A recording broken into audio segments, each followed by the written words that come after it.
किसानों के हित में मुंह खोलेगा कौन? किसानों के हित में मुंह खोलेगा कौन? अगर हम चुप रहें तो बोलेगा कौन?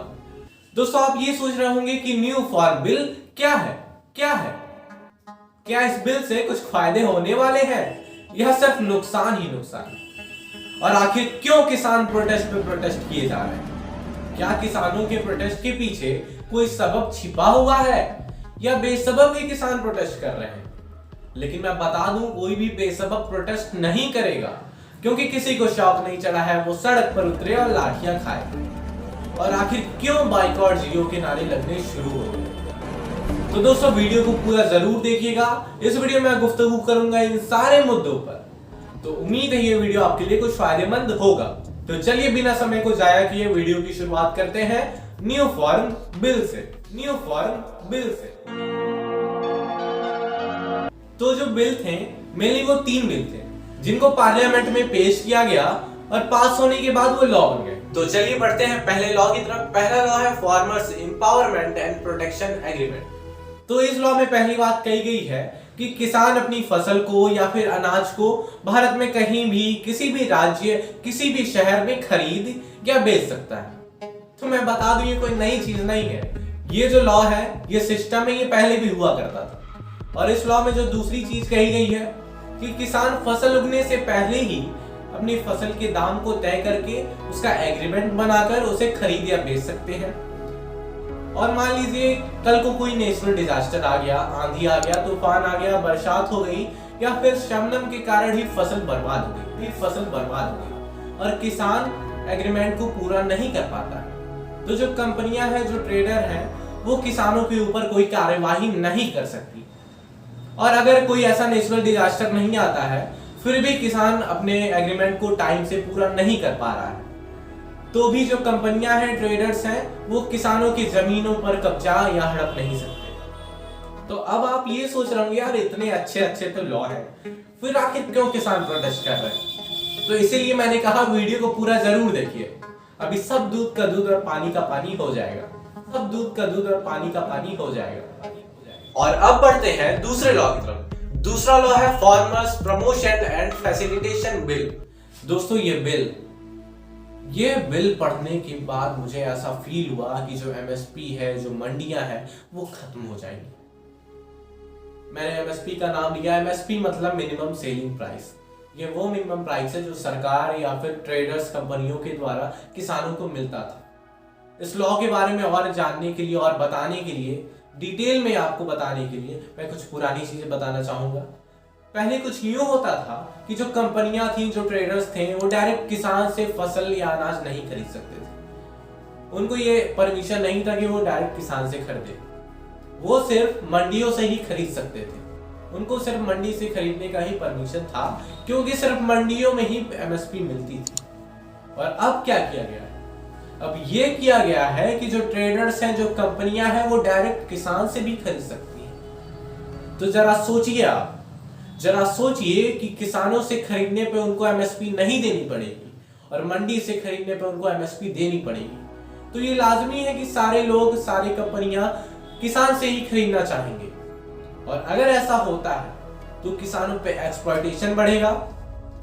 किसानों का जो एमएसपी है, जो किसानों को एमएसपी मिलती थी, वो खत्म हो जाएगी। और अगर लोग किसान से खरीदेंगे तो मंडी, जाहिर सी बात है, खत्म हो जाएगी।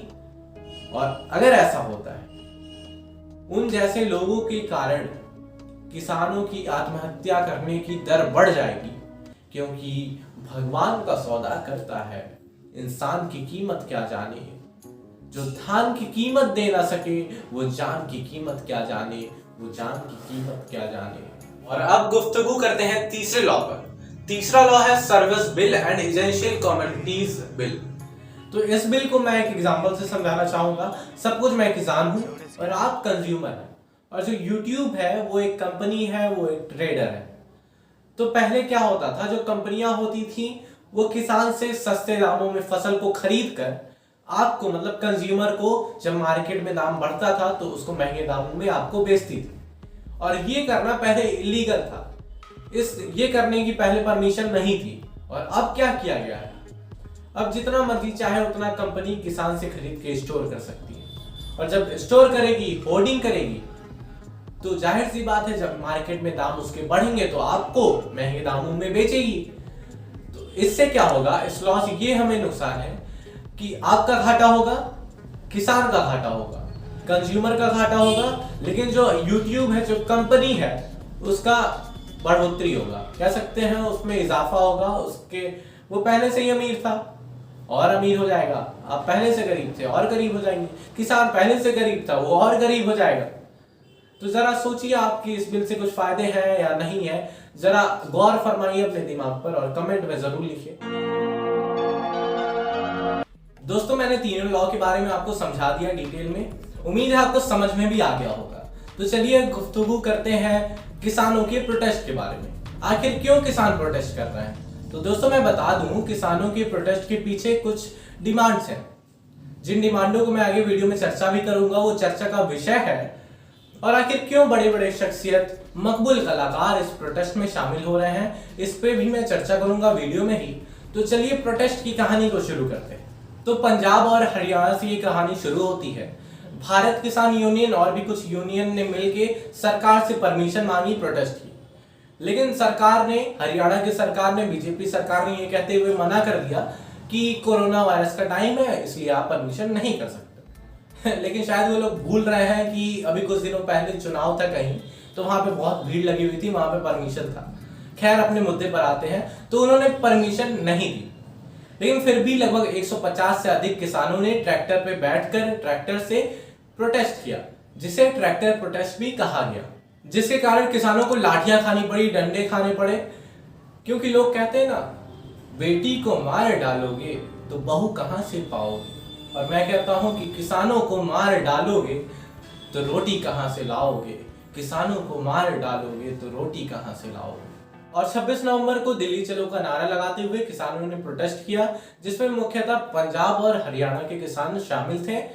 उत्तर प्रदेश, उत्तराखंड, बिहार में इतने रिस्ट्रिक्शन के बावजूद भी यहाँ के किसान उस प्रोटेस्ट में शामिल हुए और प्रोटेस्ट किया। और फिलहाल पूरे भारत के किसान, सामाजिक संगठन इस प्रोटेस्ट का हिस्सा बन चुके हैं और प्रोटेस्ट कर रहे हैं। दोस्तों, मैं बात कर रहा था बड़े बड़े कलाकारों के बारे में, बड़े बड़े शख्सियतों के बारे में। तो कंगना रनावत ने एक ट्वीट किया जिसमें एक प्रोटेस्ट की तस्वीर लगाई, जिसमें एक बूढ़ी औरत थी और कंगना रनावत ने लिखा कि ये 100 रुपए में आई है प्रोटेस्ट कर, कि ये 100 रुपए में आई है प्रोटेस्ट कर, जिसका रिप्लाई दिलजीत सिंह जो सिंगर है उसने किया और वहीं पर उनका बहस बढ़ते गया। और वहां से बड़े बड़े कलाकार इस प्रोटेस्ट का हिस्सा बन गए। मिक्का सिंह, दिलजीत सिंह और भी बड़े बड़े कलाकार, सिंगर, एक्टर। हनी सिंह को मैंने देखा, हनी सिंह ने अपने एक वीडियो में बोला कि डिमांड सुनी जाए, किसानों की डिमांड सुनी जाए और ये जो बिल है इसको वापस लिया जाए। तो अब गुफ्तगू करते हैं किसानों की डिमांड्स के बारे में। तो किसानों का पहला डिमांड है रोल बैक ऑफ लॉ। इस लॉ को रोल बैक किया जाए, मतलब वापस ले लिया जाए। और जो दूसरा है, एमएसपी को रद्द ना किया जाए, मंडी मार्केट को खत्म ना किया जाए। और जो तीसरा डिमांड है, किसानों को भी तकलीफ है, किसानों ने कहा है कि लोन्स को क्लियर कर दिया जाए, क्योंकि कोई परेशान है सास बहू के रिश्तों में और किसान परेशान है कर्ज की किस्तों में। और जो चौथा डिमांड है, किसानों ने कहा है कि एक नए लॉ को बनाया जाए जिसमें फसल की लागत का 50% एमएसपी कर दिया जाए। तो मेरी भी मांग है और मेरे व्यूवर्स की भी मांग है कि सरकार किसानों की डिमांड्स को जरूर सुने। और अगर सरकार इस लॉ को वापस नहीं लेती है और किसानों की आत्महत्या करने की दर अगर बढ़ी, तो मैं उन लोगों से कहूंगा, जिसकी आंखों के आगे किसान पेड़ पे झूल गया, जिसकी आंखों के आगे किसान पेड़ पे झूल गया, देख आईना तू भी बंदे, कल जो किया वो भूल गया। और मेरे हिसाब से तो ये लॉ सही नहीं है। आप कमेंट करके जरूर बताइए कि ये लॉ सही है या गलत, इस लॉ से कुछ फायदे होंगे या नहीं होंगे।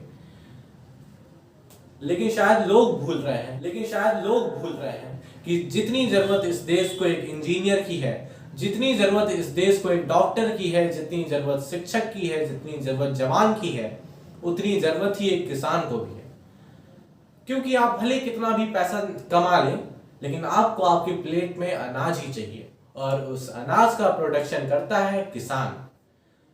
तो इस वीडियो को समाप्त करते हैं। जय जवान जय किसान। अगर आप चाहते हैं कि मैं बाइकॉट जियो पर भी वीडियो बनाऊं तो कमेंट करके जरूर बताइएगा। धन्यवाद। मिलते हैं अगली वीडियो में।